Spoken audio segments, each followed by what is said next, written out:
ಜೈಲಿನಲ್ಲಿ ಉಗ್ರ ವೈದ್ಯನಿಗೆ ಕೈದಿಗಳ ಧರ್ಮದೇಟು. ರಿಸಿನ್ ಸಂಚು ಬೆದರಿಕೆಗೆ ದಿಟ್ಟ ಉತ್ತರ. ದೇಶದ್ರೋಹಿ ಡಾಕ್ಟರ್ ಅಹ್ಮದ್ಗೆ ಸಬರಮತಿ ಜೈಲಿನಲ್ಲಿ ಥಳಿತ. ಕೈದಿಗಳ ದೇಶಭಕ್ತಿ ಸಂದೇಶ. ದೇಶದ ಭದ್ರತೆಗೆ ಧಕ್ಕೆ ತಂದ್ರೆ ಬಿಡಲ್ಲ ಎಂದು ಜೈಲಿನಲ್ಲಿ ಶಿಕ್ಷೆ.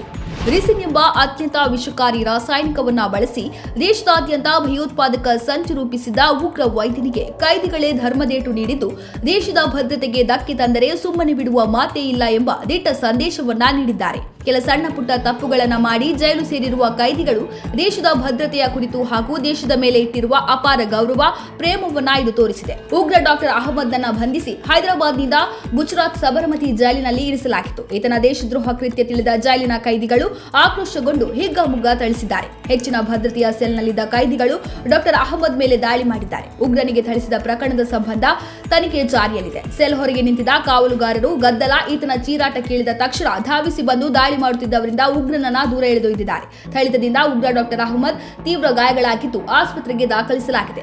ಚೀನಾದಿಂದ ವೈದ್ಯಕೀಯ ಕೋರ್ಸ್ನ ಪದವಿ ಪೂರೈಸಿರುವ ಈತ ಭಾರತದಲ್ಲಿ ವೃತ್ತಿ ನಡೆಸಲು ಅಗತ್ಯವಿರುವ ಎಂಸಿಐ ಪರೀಕ್ಷೆ ಪಾಸು ಮಾಡುವಲ್ಲಿ ವಿಫಲನಾಗಿದ್ದ.